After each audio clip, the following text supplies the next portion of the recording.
बहू ने पकाई कीड़ों की खिचड़ी। सरिता अपने पति मोहन, सास विमला और बेटी मीनू के साथ रहती थी। मोहन एक प्राइवेट कंपनी में काम करता था, लेकिन कुछ महीनों पहले कंपनी ने मंदी का हवाला देकर कई कर्मचारियों को निकाल दिया, जिनमें मोहन भी शामिल था। अब हालात ये हैं कि 2 वक्त की रोटी का भी इंतजाम मुश्किल से हो गया है। मोहन हर सुबह अखबार में नौकरी के विज्ञापन खंगालता, फिर मोबाइल से अप्लाई करता। कुछ जगह इंटरव्यू देने भी गया, लेकिन हर बार निराशा ही हाथ लगी। कितने दिन हो गए नौकरी ढूंढते हुए, हर जगह एक्सपीरियंस चाहिए, पोजीशन फुल है, अब मीनू के किताबों के पैसे तक नहीं बचे। तभी मोबाइल की घंटी बजती है। मोहन जल्दी से मोबाइल उठाता है। शायद किसी कंपनी का कॉल हो। भगवान कुछ तो दया करो। मोहन कॉल उठाता है। अरे मोहन बेटवा, अब का हाल बा?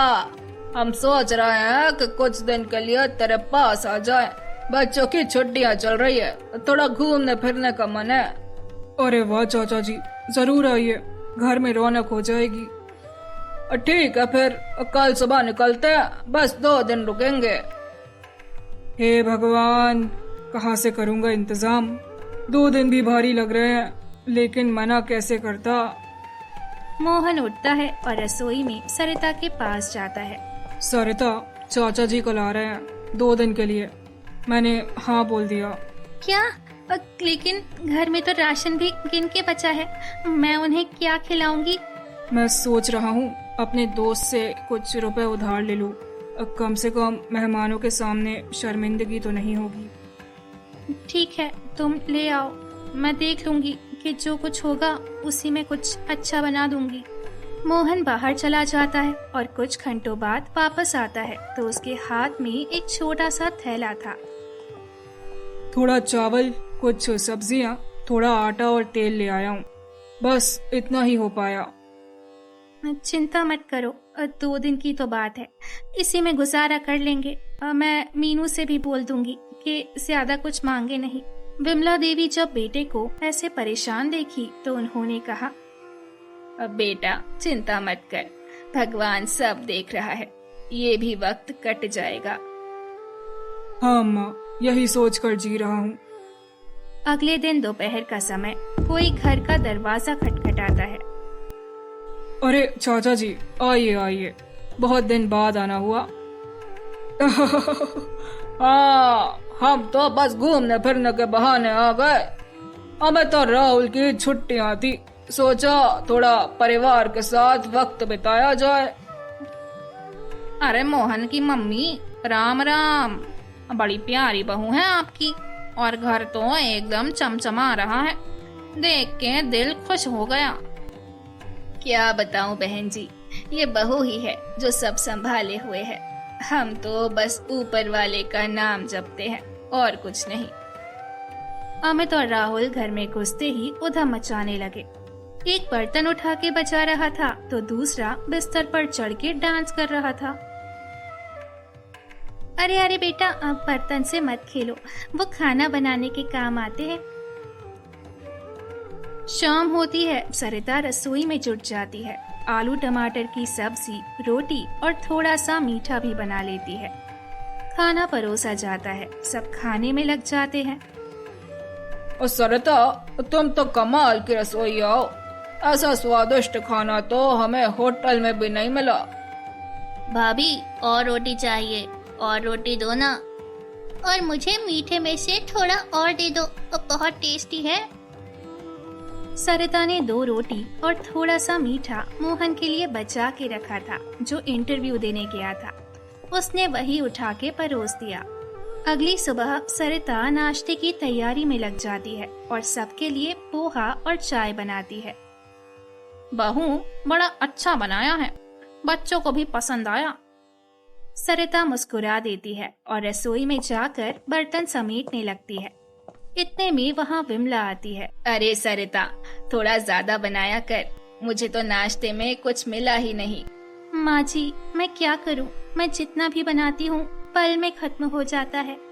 हे भगवान, ऐसा लग रहा है जैसे ये लोग पिछली जिंदगी से भूखे चले आ रहे हैं। ऐसे ही 5 दिन गुजर जाते हैं, लेकिन 2 दिन के लिए आए चाचा चाची अभी यहाँ से जाने का नाम नहीं ले रहे। दोपहर होते होते अमित और राहुल फिर उधम मचाने लगते हैं। भाभी भूख लगी है, खाना दो। सरिता देखो ना, कुछ हल्का फुल्का बना दो, अब भूखे रहेंगे तो और शैतानी करेंगे। सरिता फिर चुपचाप रसोई में जाती है और चावल, दाल, आलू की सब्जी बनाकर लाती है, लेकिन थोड़ी देर में पूरा खाना खत्म हो जाता है। सरिता कुछ तो बचा ली होती, हमारे लिए इन्होंने कुछ नहीं छोड़ा। माँ जी, आज तो खाना पहले से ज्यादा बनाया था, फिर भी कैसे खत्म हो गया। इतने में मोहन आता है। सरिता भूख लगी है, जल्दी से खाना लगा दो। ये सुनते ही सरिता की आंख में आंसू आ जाता है और वो उदास होकर कहती है, खाना तो सब खत्म हो गया, मुझे और माँ जी को भी भूख लगी है, लेकिन अब घर में कुछ बचा भी नहीं है। कमरे में एक पल के लिए सन्नाटा छा जाता है।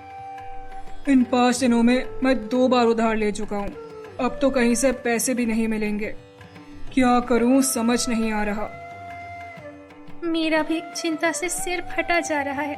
चावल के अलावा कुछ नहीं बचा और वो भी पुराने हैं। तो फिर रात के लिए खिचड़ी बना लो, जितना है उसमें काम चलाना पड़ेगा। सरिता पुराना चावल निकालती है, लेकिन चावल में नमी थी, शायद छत से टपकते पानी से भीग गए थे। उफ, रात की बारिश ने सत्यानाश कर दिया। अब क्या करूं? चलो इसी को पका देती हूँ, कोई दूसरा ऑप्शन भी तो नहीं है। कुछ समय बाद सरिता डाइनिंग टेबल पर खिचड़ी परोसती है। सरिता बहू, और ये खिचड़ी कुछ अलग सी लग रही है। थोड़ी खट्टी है, कोई नई रेसिपी ट्राई किया है? मम्मी इसका स्वाद अजीब है। नहीं, जैसे रोज बनाती हूँ वैसे ही बनाए हैं। शायद चावल पुराने थे, इसीलिए अलग स्वाद लग रहा है। सब अपनी थाली में चम्मच चलाते हैं, तभी अरे ये क्या है? सबका ध्यान चाचा जी की थाली पर जाता है, जिसमें एक कीड़ा तैर रहा होता है। अरे ये तो कीड़ा है और मैंने इसमें से खा भी लिया। अरे छोड़ो, हटाओ इसे। हमने तो सोचा था कुछ दिन साथ बिताएंगे, लेकिन अब क्या कहें, बच्चों की तबीयत का भी ध्यान रखना पड़ता है। हाँ, अब तो निकलना ही पड़ेगा। मैं तो अब कभी यहाँ नहीं आऊंगा, यहाँ तो खाना भी डरावना है। मम्मी अगली बार होटल में रुकेंगे, ठीक है ना? चाचा जी ऑटो रुकवाते हैं, सब उसमें बैठकर जाने लगते हैं। विमला देवी खिड़की से झांकती है और उन्हें जाता देख गहरी सांस लेकर मुस्कुराती है। भगवान का लाख लाख शुक्र है, जान छूटी, वरना और पता नहीं कितना दिन रहते। ये सुन सरिता हक्का बक्का रह जाती है। बहू, तूने आज जो कमाल कर दिया, ऐसे दुम दबा के भागे कि मजा ही आ गया। माँ जी, मैं तो सोच रही थी अब डांट पक्की है, लेकिन आप तो उल्टा शाबाशी दे रही हैं। डांट नहीं बहू, पिछले 5 दिन से मुझे ऐसा लग रहा था जैसे हम ही मेहमान हो गए हैं और ये घर उनका हो गया है। माँ तुम भी ना, और मुझे तो लगा सरिता अब रो पड़ेगी। अरे रोना तो मुझे आ रहा था जब रोज पूरा खाना खत्म हो जाता था और मीनू के लिए दूध भी नहीं बचता था। अब जाकर चैन की रोटी नसीब होगी। तो अब क्या बनाऊं माँ जी? आज कुछ भी बना ले बेटा, बस उसमें कीड़ा ना हो, वरना मैं भी बैग पैक कर लूंगी। तीनों हंस पड़ते हैं और राहत की सांस लेते हैं।